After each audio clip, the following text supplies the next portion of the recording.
Welcome back to the Lydia McGrew channel. As I did a couple of weeks ago, I'm going to release two videos today to keep the subtopics somewhat separate. I found that I wanted to say a little bit more about something from 2 weeks ago about unnecessary clumps created by the authors of the Gospels and Acts. So if you recall, the idea there was that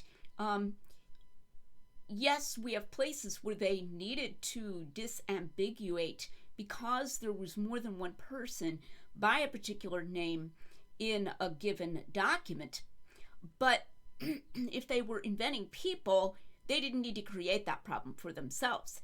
So that would be an additional reason not to invent people with the same name.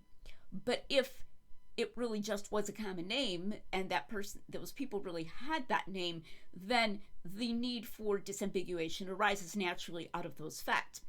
So I wanted to give a couple more examples of that I think are pretty striking.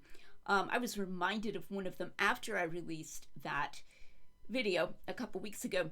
In the Gospel of John, we find in the story of Jesus' last meal with the disciples before his crucifixion that they occasionally ask him questions, and one of the questions is asked by someone whom John calls Judas not Iscariot. Now, it's obvious that John is introducing that way to distinguish him from Judas Iscariot, whom he mentions fairly often. So I'm not alleging that people went around calling this man Judas not Iscariot. In fact, I think it's pretty likely that he is Judas, son of James, as the author of Luke and Acts refers to him in his lists of the 12. But at the moment, John just wants to make sure you don't think it was Judas Iscariot. And he just asks this one question about Jesus manifesting himself to the world. And then Jesus answers and the story goes on. Now, let's suppose that there was not another apostle of Jesus, another of Jesus' followers named Judas in addition to Judas Iscariot. And despite the apparently independent attestation of John and Luke that, they're inventing that guy.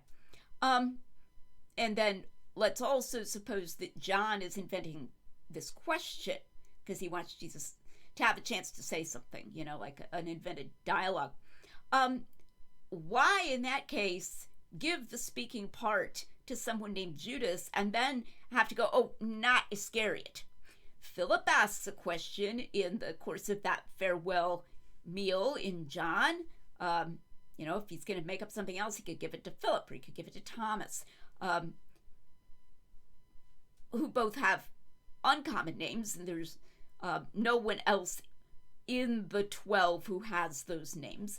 But instead, he does this awkward thing. He says, Judas not Iscariot asked him. So I think that's a relevant consideration for historicity. Another one that I think is pretty striking. In Acts 1, you have that scene where Peter's telling them we need to elect a successor for Judas Iscariot because he betrayed Jesus and he's dead. So we need somebody who's been with us throughout Jesus' ministry and can testify to his resurrection. And they pick two candidates, Matthias and a man named Joseph Barsabbas. And then the author pauses and says he's also known as Justus. So he literally gives him three names: Joseph, and then Barsabbas, son of Abbas, or son of the Sabbath, or something like that.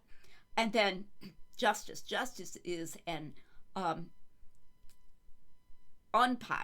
relatively unpopular name, according to Balcom's lists. But Joseph is right up there at the top. Moreover, a few chapters later, he's going to talk about Joseph known as Barnabas, and then he just calls him Barnabas for the rest of the time. So if he just said they picked Matthias and Joseph as possibilities and then they cast lots, there might be an ambiguity with Barnabas, and since Barnabas is going to fulfill such an important role in the book of Acts, people might naturally say, oh, was Barnabas the other candidate? Because he says his name was Joseph Barnabas. Joseph known as Barnabas, the son of consolation. So why would Luke do that and then actually literally invent 2 additional names? Not just Joseph, but Barsabbas, not just Barsabbas, but Justus. If he's got the name Justus ready to hand, and he's going to say that this guy's name was Justus, he could have just called him Justus. He could have said they chose 2 candidates, Matthias and Justus, and then just move on. A much better explanation is that Luke really believed that he had good reason to believe that that was this guy's name, the second person, that he was Joseph Barsabbas, also known as Justus. And Luke's interested in that, and so he lays it all out, tells his readers all of this guy's names.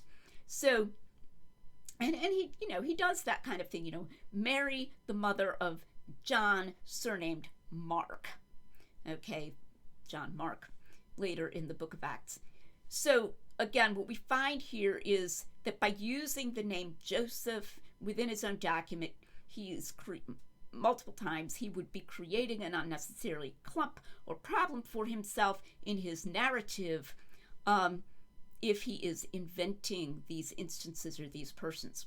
Okay, I'm going to stop there, and then I'll be back in a few minutes and go on discussing a different aspect of disambiguation, which is more unnecessary disambiguations. So I've added here to the idea of unnecessary clumps, and then I'm going to talk more about unnecessary disambiguations. Back in a moment.